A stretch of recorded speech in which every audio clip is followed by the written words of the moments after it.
कोई व्यक्ति दूसरे का अपमान क्यों करता है? क्या आपने कभी विचार किया है?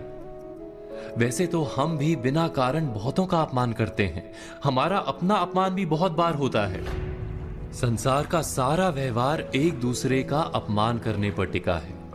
जैसे पति अपनी पत्नी का अपमान करता है, पिता अपनी संतानों का अपमान करता है, नौकरी देने वाला अपने नौकर का अपमान करता है, अर्थात जो भी बलवान है वो निर्बल का अपमान करता है। यदि हम शक्तिमान हैं तो अपमान के बदले में लड़ाई करते हैं, और यदि लड़ने की शक्ति नहीं होती तो हम अपमान सह लेते हैं, स्वयं को निर्बल और असहाय मान लेते हैं। हमें छोटे होने का एहसास होता है। ऐसा प्रतीत होता है जैसे हमारी आत्मा कुचली गई हो। किंतु कोई किसी का अपमान क्यों करता है? हम विचार कर रहे थे कि जब अपमान होता है तो मनुष्य को अपनी निर्बलता का एहसास होता है, और निर्बलता का बोध मनुष्य को कुचल देता है। वो अधिक से अधिक निर्बल बन जाता है, अत्याचार सहने की आदत सी पड़ जाती है, आत्मविश्वास का नाश हो जाता है। और जब आत्मविश्वास नहीं होता तो मनुष्य शराब और जुए जैसे व्यसनों में सुख ढूंढता है, मन से रोगी बन जाता है।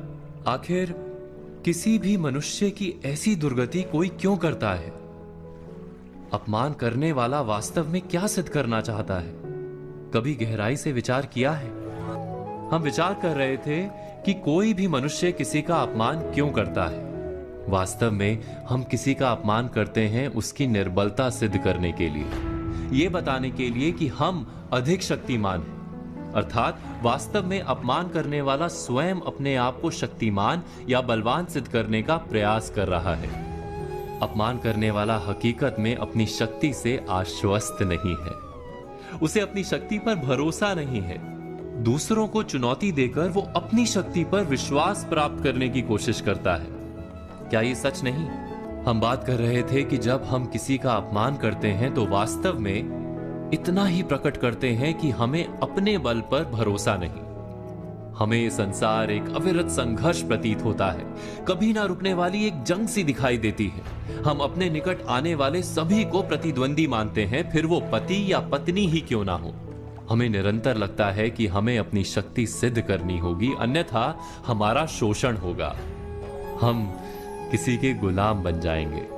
किंतु क्या हमने कभी विचार किया है कि दूसरों को प्रतिद्वंदी अर्थात दुश्मन मानने के बदले कलीग मान लें, हमारी सहायता करने वाले सहयोगी मान लें, अर्थात दूसरे व्यक्ति को प्रेम करें तो उसका अपमान करना आवश्यक ही नहीं होगा। किंतु प्रेम करने के लिए आत्मविश्वास आवश्यक है। जिसे अपनी शक्ति पर विश्वास नहीं, वो प्रेम कर ही नहीं सकता। अर्थात जिसका हृदय आत्मविश्वास से भरा होता है, ना वो अपमान करता है, ना अपमान को स्वीकार करता है। क्या ये सत्य नहीं?